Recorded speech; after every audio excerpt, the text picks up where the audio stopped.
Growing up, the world of books is where my imagination lived, like 95% of the time.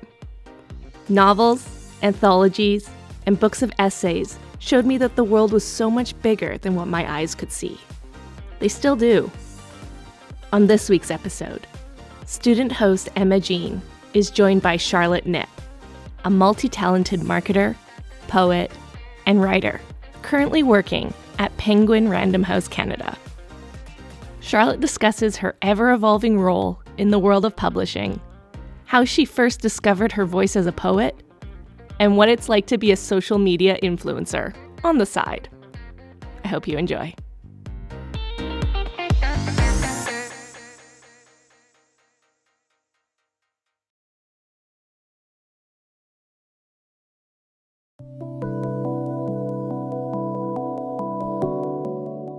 "20 half poems on crinkled receipts, a cross-stitch of words, loose memories bleeding through the fine line."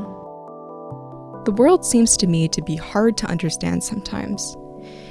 As I try to make sense of these moments of sometimes ecstasy or devastation, but more often than not, confusion and restlessness, I find myself going back to this quote from one of my favorite writers, Joan Didion. She once wrote that we tell ourselves stories in order to live. We live entirely, especially if we are writers, by the imposition of a narrative line upon disparate images. This quote kept coming into my mind as I was talking to this week's guest. I'm Charlotte. I am an SFU MPub graduate, and through that program, I've been able to intern and now have a job at Penguin Random House Canada. Charlotte Knipp is a storyteller. You may have seen her poetry in Sad Magazine and Rice Paper Magazine.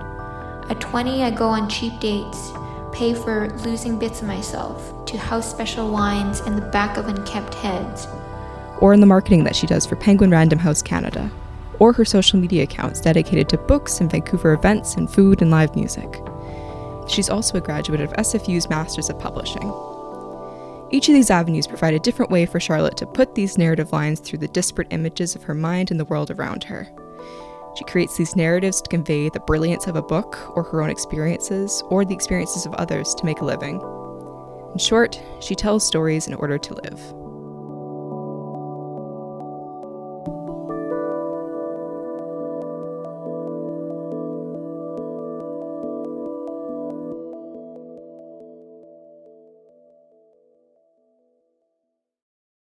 So, like I said off the top, Charlotte works at Penguin Random House Canada. And what I do there is I'm a marketing coordinator for our lifestyle marketing team, working with our cookbooks, sometimes some health books, some more like nonfiction wellness books, but mostly, cookbooks. So basically, Charlotte is responsible for promoting books through social media channels, influencer marketing, design, emails, advertising, and beyond. But before we get into that, let's flip back a few chapters and start closer to the beginning of Charlotte's life, as she first fell into the worlds that reading had to offer her. Growing up, I always read, but it was very academic. I felt like I was just always reading because you would need to for school. But sometime in university, something changed for me where I was able to kind of read books that I was interested in. For the first time in her life, Charlotte began reading books that mattered to her. And that initial spark of passion is what led Charlotte to pursue her undergraduate degree in English literature. And, through the exploration of different genres, find her own voice. Yeah, definitely taking some poetry and nonfiction memoir writing classes in university kind of really opened up my curiosities with writing. Charlotte remembers one specific course, and one assignment in particular, that stoked her imagination and gave her the confidence to start seeing herself as a writer. I think the activity was to create a shopping list, and through that we took those images and created it into a poem. So I think that was kind of what started getting me thinking of poetry and all these images in my head, what am I supposed to do with these images? And then in turn it became poems that I would be able to draft, and just being able to put words into imagery really stuck with me. And then I realized maybe this is something I'm good at. And she was. Charlotte started submitting her poetry for publication. My first piece was with Rice Paper Magazine, which is an Asian Canadian publication. And then that kind of opened my world to literary magazines and submitting. So yeah, I think that was the start of it. These images that come into your head, that you're able to put into poems. Do you see particular through lines in what you're drawn to in these different aspects of your work? Are there common themes, common ideas that you find yourself coming back to? I think I like writing or reading about like people's personal stories. So definitely a lot of like memoirs, a lot of biographies, a lot of like more of the sometimes like self-help or wellness spaces. Because I think I just really love reading about people's like unique experiences with the world. I love reading also about like mental health and like different like I guess wellness experiences growing up, and definitely different topics. But I think it all comes back down to like people. It was people that Charlotte was writing about when she first started her entry into publishing, as an intern for the aforementioned Vice paper, and then as a marketing and publicity intern for UBC Press. What were you hoping would be on the other side of these experiences? Did you have an idea of different opportunities that you'd hope that these internships would lead to? Any sort of career path in mind? Did those ideas change as you went through these different internships? I think with Rice paper, it was definitely very like editing focused. Like I was just brought on to work on different articles, really focusing on like that content piece, I guess. Versus at UBC Press, it was definitely more like marketing and publicity. On the other side of her undergrad, Charlotte was looking to expand her publishing game, which led her to SFU. I want to ask you now about your experiences with the Masters of Publishing program. What would you be able to tell me about what your goals were at the beginning of the program? What were you hoping to get out of it? And did those goals change or evolve as you went through the course of the program? Yeah, so I definitely was convinced that I wanted to be an editor when I joined the program. Like I think part of my my application to join was like, oh, I'm going to be such a good editor. I have all this experience through like Rice Paper magazine and all these contacts. And I think like after probably like the first month or so, like through doing the different courses, I realized that like, oh my God, there's such a bigger world in like marketing and publicity. Like I feel like more passionate and inspired by the assignments for those topics and those classes. I think I was really drawn to it, and that kind of like got me thinking like, oh, like can I be a marketer? Like can I be a publicist? Like do I need a degree, or do I need any like follow-up courses or so on to be that, because in my head I always thought like marketing people, they have to come from business school, they have to do like specific degrees to be able to get a job in that. But I learned from the program that that's not always the case. Like there's a lot of people that have done this program and have come out of it being marketers. I think that was what was really inspiring for me, and I was like, oh, okay, maybe I'll try it. But what's funny is that like part of the program is everybody has to do a internship at a publishing house, and I ended up doing mine at Penguin Random House, so where I'm working at now, but as an editing internship before there was any kind of marketing opportunities available. So I think that internship really solidified to me that like, okay, yeah, editings might not be for me. Like I definitely still feel more drawn to marketing. And then eventually like an opportunity opened up. So that's, that was what I pursued to get to where I'm now. Do you find that a lot of your colleagues have that experience? Is there a lot of room to shift into different roles and try different departments and maybe find something that's more suitable for your specific talents and interests? Is that a common experience, do you think? Yeah, I definitely think so. Like classmates that same thing came in convinced they wanted to be editors, but now are like book designers, or some people that have like a marketing publicity background, but now they're in sales. So like it's definitely very movable. Like I feel like a lot of people discover like, oh, I want to try something different, and they're actually able to find careers in the new area. So yeah, definitely very open. Charlotte's role at Penguin Random House Canada has evolved over the years and allows her to touch on different marketing aspects within the publisher. I started at Appetite by Random House, which is our, again, like more lifestyle marketing, cookbooks, food and cooking kind of imprint. But across Penguin Random House Canada, we have like different other imprints that also touch on cookbooks, and then also some of our US imprints that we do distribution for. So now I kind of work on like all lifestyle titles in the company. Wonderful. What would be your favorite part of your job if you had to choose? Okay, well, the best part of my job is the fact that I get to work on different projects and different tasks for all of the books that I get to work on. So I definitely love like that busyness and feeling like I can work on different aspects, whether that's like social media marketing or like ads or like sometimes like some design creation. So I think my favorite part is being able to feel so busy, but also so creative. Like I'm constantly like creating something or kind of like researching information or looking at data. Like it feels very fulfilling to generate so much creativity. That sounds like a great combination, to always be having things to do, but they're always creative, interesting things that you're able to exercise that sort of creative instinct. That sounds wonderful. Yeah.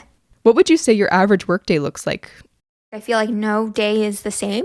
Like one day can be like all meetings, or another day can be a little bit more like alone time to work on creative assets and researching different influencers. So I think I like the variety, but also in terms of like if there was a topic that I could specify on, like I definitely love influencer marketing. I love kind of researching influencers and kind of reaching out to see if they would want to partner with us on opportunities. Like I think that outreach is really fun because I get to like communicate with different influencers and kind of figure out like what content they're creating and build those relationships that we foster for different books that we publish. So that outreach part is definitely very fulfilling. Charlotte's specialty in influencer marketing isn't just because of her marketing mind, but because it takes one to know one.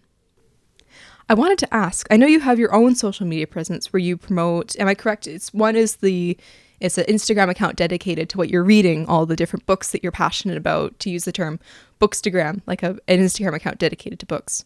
And then the other one is more your own outside interests, like music and food and different events around town in Vancouver. Could you tell me a bit more about that? Yeah.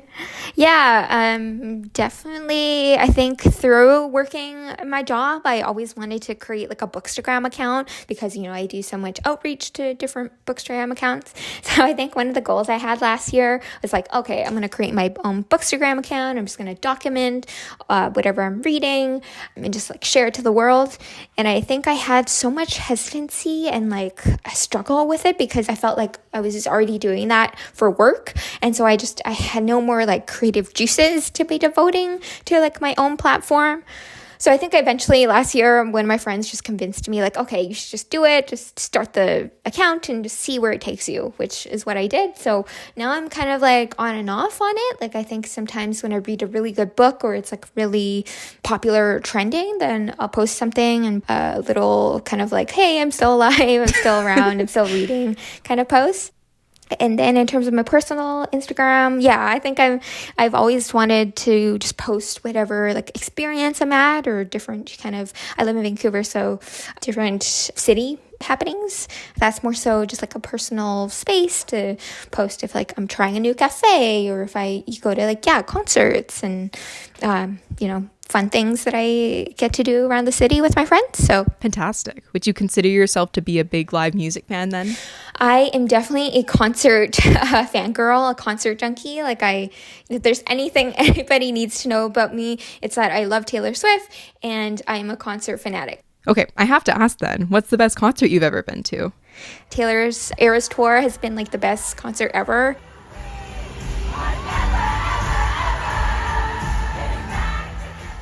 She sang for like 3 hours straight. Like there was no big breaks. Like she just had such a performance to every era that were so unique and different. I highly recommend. Hopefully people can get tickets to the Vancouver show because it's next level.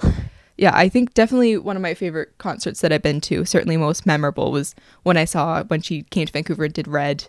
And that was, it blew my mind, my little tween 12-year-old mind. Yeah, oh my God. So fun. And with that, Taylor Swift has been mentioned on every podcast ever recorded. Congrats, Taylor. This recent era of Charlotte's own life is one marked by success.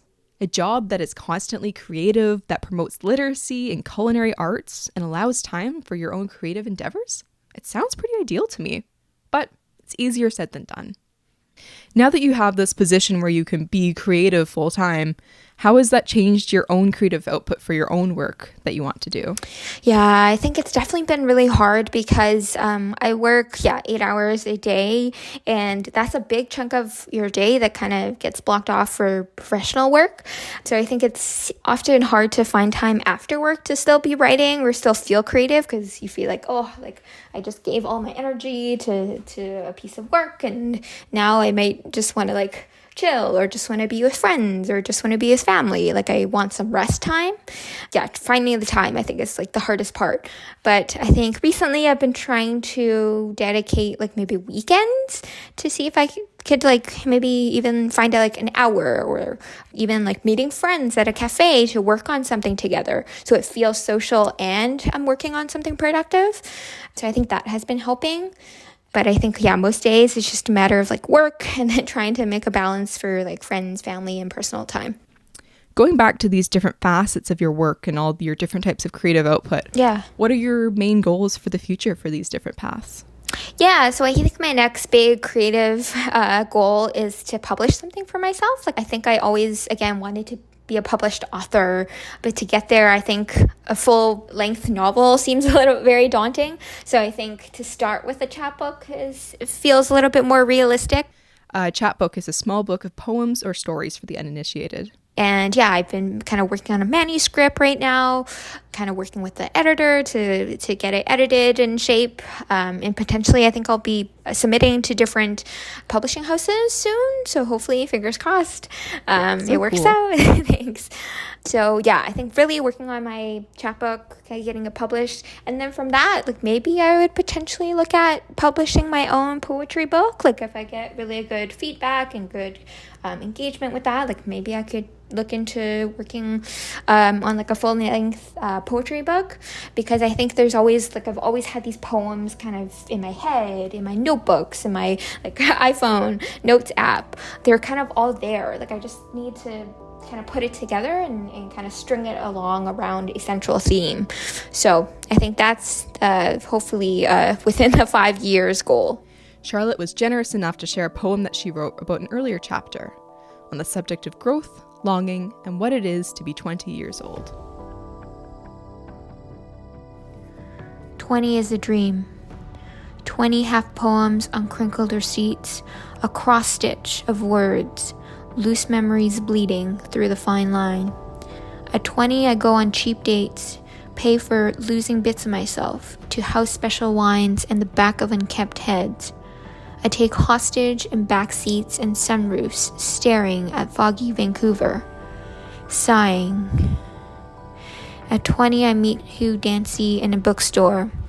Time slows. With my birthday drinks, my 20th summer rolls into London. Big Ben looks a little gray. I breathe the same pollution as the Queen.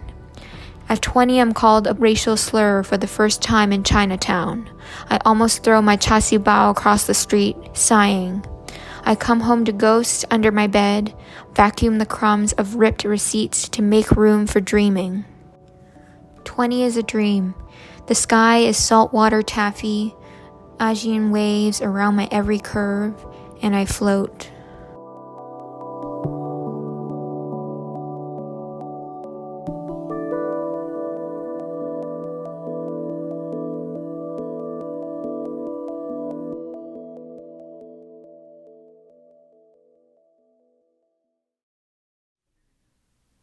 Thinking back to that poem, what would you want to tell yourself at 20?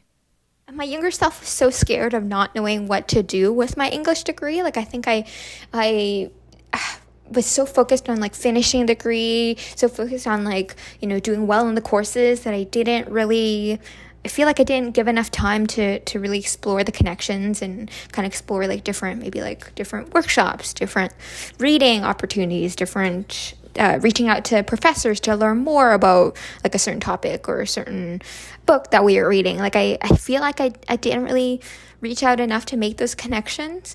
So I think if I could, I would probably tell myself to not be afraid to, stay after class and really learn more about whatever the professor's work was or whatever book we were reading, seeing if there are different opportunities to learn different types of writing. I think that would be what I would want to tell my younger self. But also to not be afraid to just apply to the different submissions for literary magazines, because I think for the longest time, again, I felt like, okay, I had to finish the assignment. I had to just write this piece to fit the teacher's requirements. And then from there, I just never did anything with my writing. I just felt, again, so academic. So I wish I kind of explored different literary magazines and maybe tried to get published at an earlier time. So then I would kind of get more used to the feeling of applying and maybe being published or applying and getting rejected and having a better grasp of that process. And then I guess that would be an earlier start to getting my work online and public.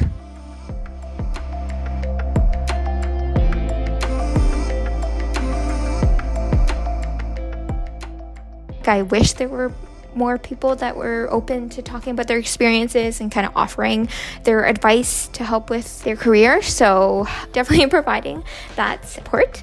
But also I'm rooting for everybody. I feel like if we put in the work, I definitely feel very hopeful for everybody that's listening to, finish your degrees and kind of pursue your passions and all the different jobs that you might want. I feel it's very possible. So I'm hoping to spread that good vibes and good luck to everybody and to continue, powering on and being curious, I guess. If we do tell stories in order to live, then it seems like Charlotte and her images have enough to last a lifetime. I hope you do too.